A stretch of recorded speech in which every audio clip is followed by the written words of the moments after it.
What's up guys, Black Scout Survival, and today we're going to be talking about the Urban Survival Kit. And you know, some things are going to be similar, but some things are going to be different from an urban to a wilderness environment. And today, when I say Urban Survival Kit, I'm going to be talking about your first line gear, actual items that you have on your person, not in a bag or separated from you. So these would be items that you actually have on your person, kind of like everyday carry. But I don't like the term everyday carry because everyday carry, people start like having everything that matches and lots of Apple products and all this kind of stuff. So it kind of has went kind of mainstream, I would say, and kind of off the survival or preparedness type deal. So I'm gonna go over some items that I feel like are necessary. And you know, a lot of people say, you know, when you show them survival kits or whatnot, they're like, well, you should add this, you should add that. Well, when you start doing that, you might as well just say you have everything. So you can't carry everything with you. You have to, you know, rely on your skill sets. If you know how to do something, then why carry it? If you know, have an item that's multiple use, why carry that item versus an item that has single use? So you also have to be resourceful. In an urban environment, there's a lot more things to your disposal than in a wilderness environment. So let's go ahead and go over each of these items. All right guys, let's just go over the items. Number one, cell phone. Cell phone has a lot of different uses. One, communications. If you can call somebody to get you out of a bad situation, why would you do that?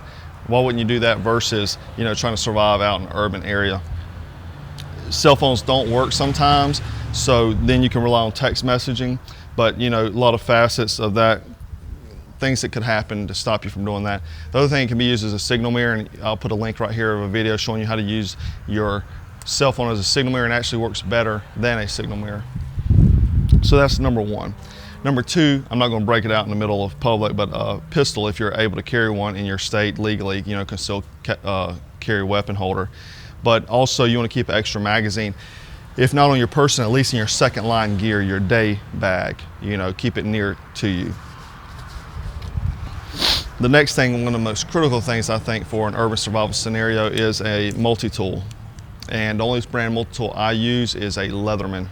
And I got a couple different models, but I've tried other manufacturers and they just don't hold up to what Leatherman can do.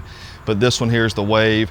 It has a pocket clip so I can wear it in my pocket like a tactical folder, but also has blades that pop out and lock without having to deploy the multi-tool. But a lot of things can be done with a multi-tool. I mean, you can clean out animals, you can fix stuff, repair stuff. So the next thing I'd say is a flashlight, small flashlight. You know, you want something that is strong, bright, but also has a low light beam, and if possible, has a red light.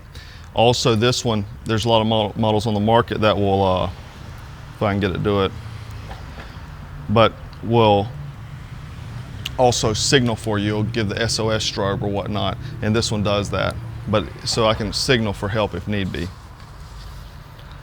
The next thing, and these are in no particular order, these are just items that I'm gonna, you know, ask for y'all to carry or tell y'all to carry. The next thing is lock picks. Something small like these Bogotas here, you know, like we sell in our store. They can get into about anything that you would most likely face, you know. So lock picks, you can find items that would help you and aid you in your survival in an urban area. The next thing obviously is cash. Why cash? Because debit card systems could go down. This is also off the book transactions. Nobody, if you use cash, it won't be recorded. So that's another advantage to that.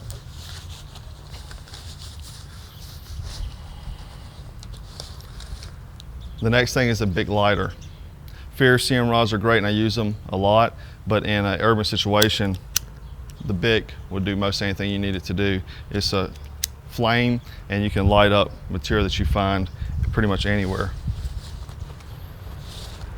The next thing is the tactical folder. And a tactical folder can do some survival stuff, but more than likely it's going to be used in a self-defense role or just a everyday carry role where you're cutting open boxes or whatnot, but nothing real, you know, crazy. Outside of that, I say a button compass for urban navigation.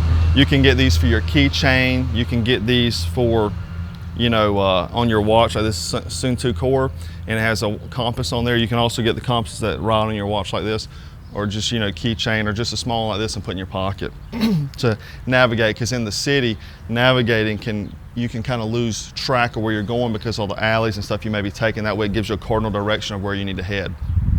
Now these items can be complemented with things in your second line gear bag, but these are just items I feel that are critical to have on your person.